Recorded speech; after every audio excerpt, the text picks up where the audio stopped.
Hi, welcome back to Embre's Corner. I'm Embre and welcome back to my channel. But hi, I'm back. I have came back. I'm officially back on YouTube. Well, I'm back to filming now. I had to take that long pause. A lot of stuff went on in March. I went into like a depression in March, and it was hard, and we're gonna get into all of that about what happened. I have been ordering like a lot of stuff lately, so I do have like a couple hauls coming for y'all. I got a makeup haul. I tried to put all of it in one haul, but it's so much stuff, y'all. I couldn't possibly put all of that in one haul. I wanted to get. I knew that in my return, I wanted to give y'all an update. I wanted to sit down and talk to y'all about what had been going on, why the absence, why no videos. I have recently just started back posting, so if you haven't seen those videos, please go check those out. But yes, I am back to posting now. But anyway, let's get into, I did make this at work, so let's get into, I got 2 videos on here actually, but we're only doing the one tonight. So let's get into like what's been going on with me, my life, everything. Let's talk about it. First thing first, where I've been depressed. Why the long break? At the beginning of March, I don't know why, but I just all of a sudden got really sad for no reason. I was hard on myself about things I wanted to accomplish, and I hadn't accomplished it. And I was putting a lot of pressure that I really didn't need. And so my mom said, "Yes, take a break. You're thinking too much. You know, I really didn't want to film." And then like this, I said, "I'm gonna take a break." 2 weeks was supposed to be it. I told y'all that even 2 weeks, I'm back. I'm going to use this time. I'm going to work on new content ideas. I'm going to edit all the videos that I had planned for March. I did. I didn't release nothing. I didn't do nothing. By the time the last 2 weeks of March hit, the things that were happening just wasn't in my head anymore. Things was happening around me, with my job, with people at my job. We'll talk about it. It took me by a whirlwind. Stuff with my car was happening in March. Like, it was just a whole lot going on, and I could not process. I couldn't deal. I had to take a break. So I took the month off. My mom had originally suggested, but I said no. Ain't no way in the world I'm finna be away from y'all that long. I'm not finna be away from y'all for a whole month. I can't do that. I won't do that. God had other plans. he put me on the full break. He said, "No, sis, you down for the month of March." He said, "You're not doing anything." And what makes it so bad, I was mad. Like, I was crying out of nowhere. I was sitting in the parking lot of Home Depot eating chicken nuggets, and I just busted out crying one day before work. I would cry at work. I would cry at home.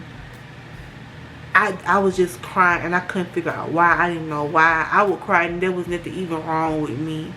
Like, I was like really going through it. I was fighting demons in my free time when I wasn't working, and I was at home. I was literally fighting demons. Like, my mama was worried about me. My auntie was worried about me. I was in the bathroom talking to my auntie, and I busted out crying to her about some of the things that had been going on. I got into it with a coworker. Like, it's been a whole lot, y'all. It's been a whole lot. My mental health it's a work in progress. My mental health is. I think it's always been like that. I think because of like some of the things I've had to like deal with growing up that makes my mental health. I'm not talking about families. I'm talking about people outside of my family. You know what I mean?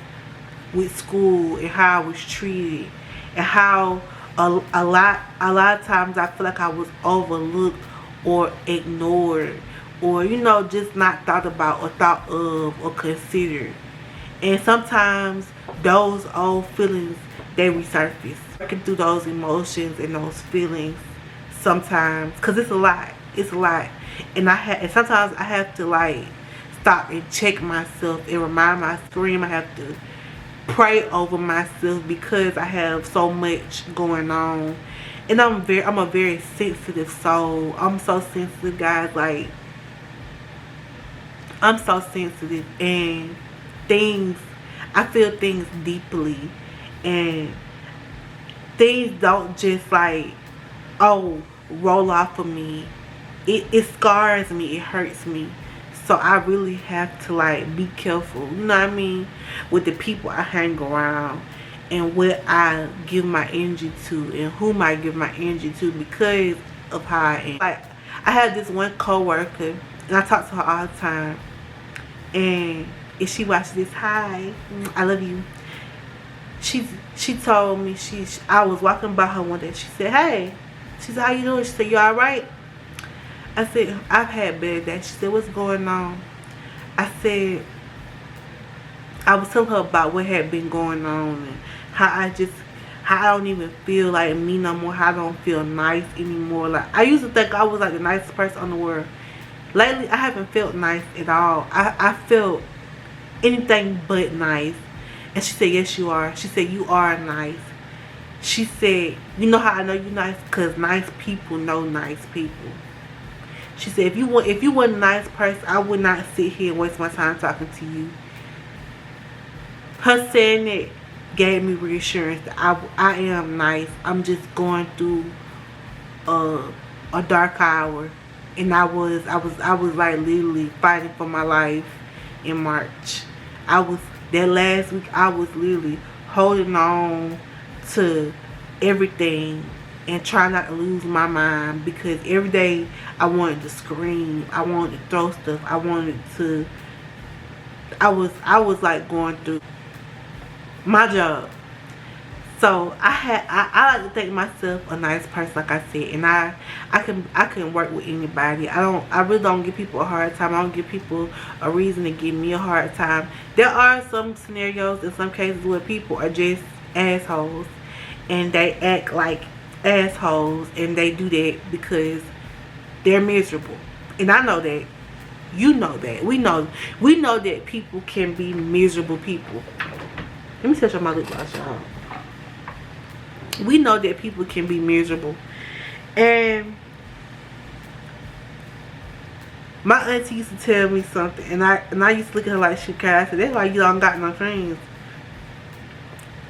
But now I know why she said that. She said, yeah, she said, you have to be careful about who you call your friends. She said, it's certain people that I would say your friend. She said, like, the people that you went to high school that you still talk to this day, those are your friends. And out of all my work friends, it's a few people at work that I would actually call my friend. One particular, I would call him my friend. I would call him my friend. I would call this person my friend. This is a person that I have conversations with. I have conversations with, deep conversations with. We've had conversations, and then I would call him a friend. And so she tell me that, and I said, okay. But recently I had to learn that everybody ain't my friend, or everybody. Sometimes people are just what they are, co-workers, and I should look at them as anything less than that, a co-worker, is what I've learned. And sometimes people don't know how far it takes something, and that's what I've learned too. And I also learned that sometimes if you sit back and watch long enough, when people sit back and say stuff to you like, oh, he just playing, you don't take him serious, nobody takes him serious, and then you sit back and you watch and he do it to them, and then all of a sudden we taking it serious. You know what I mean? It's a problem when it's done to them. But when it was me, oh, don't be so sensitive, don't take everything serious. No. I have had to sit back in my life and watch a lot of things we said to people that didn't deserve it, to me, when I didn't deserve it. And I've always prided myself on, I don't judge nobody, and I should have to hear you judge nobody. It's one thing if you got an opinion about somebody, by all means have your opinion, but everybody doesn't agree with your opinion. And when you are not saying your opinions out loud, you have to consider that you might be hurting somebody's feelings. I have my opinions. I have my opinions about a lot of things. But I also understand that sometimes there's a place and a time to share said opinion. Because not everybody cares about your opinion. Not everybody cares about what you think or what you think I should be doing. To me, if something triggers me, I can say that. I can say that triggers me. That's a triggering point for me when you do that because of this and this and this. Now I don't say that to these people because we at work. No, I'm not finna tell them my triggers. I'm not finna give them that kind of access to me. But I think if you call yourself somebody that cares about me and I get upset about something, your first priority should be, okay, look, I see that this was something that bothered you, and so from now on I'm going to make sure that I'm more sensitive to your feelings, sensitive to how you feel. I'm gonna make sure that I'm more sensitive to that because I see now that that was something that hurt you, and because I care about you, I'm willing to address it with you. But don't just ignore me and write me off as if I'm being sensitive, because sometimes my family has the ugly habit of doing that to me. Things do bother me, and so don't act as if, oh, she being sensitive, leave her alone, she'll be alright. Don't do that. Don't do that, because that's not cool. Because what that does is that gives me time to sit, think, and get married, and then we have a bigger problem. The next thing I want to hit, I did write all this down. The next thing I want to hit is goals. My goals for myself in the rest of the year are to focus on the things that I love. Get into the things that I love, the things that bring me joy. Get my relationship back on track with God, because I have fallen off with Him. Does that mean that I don't believe Him anymore? No. That means that in my moment of darkness, I felt the most loneliest. Even though I knew I wasn't alone, I felt the most loneliest, and I just kept thinking, dang, I was fine. What's happening? What's going on? And I felt when I turned to get answers from Him, I didn't get them. I didn't understand what was going on. I didn't understand why I was feeling the way I was feeling, why what was happening. There was a point in the month when something had happened with my job, and I was at home, and I literally like dropped to my knees, and I was like literally like asking Him, what did I do? I'm a good person. What have I done to deserve this? I supposed to be farther along in life at this point. Like, I supposed to be better than where I am at right now. And I'm having to learn that I am blessed, and I need to be grateful for everything that I have. And I'm working on the grateful part. I am grateful, but I'm working on actually saying I'm grateful. Because it's one thing to say I'm grateful, but it's another thing to actually feel it and say it. I'm grateful. I'm grateful. I'm blessed. Understand, I'm blessed. I'm blessed to have some things that happen and to still be standing here and say I'm good. I'm blessed to have had the month I have had, and to say I got a job. I'm blessed because I supposed to been on quit. I supposed to been on peaced out on these people. Like, I supposed to been gone. That's growth for me. Those are my goals. Like I said, the videos are coming. They're coming. My official return date is May. I do have another video I'm going to film. Probably not tonight. What time is it? Well, I might do it. I got the 3, yeah. I might go ahead and do it. But yeah, that's it for this life update. I hope you enjoyed this. Look out for the makeup reviews. I got 3 that I know of that I'm going to do for y'all.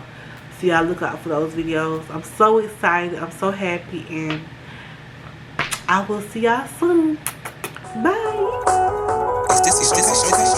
Ambrescorner, the evolution of me.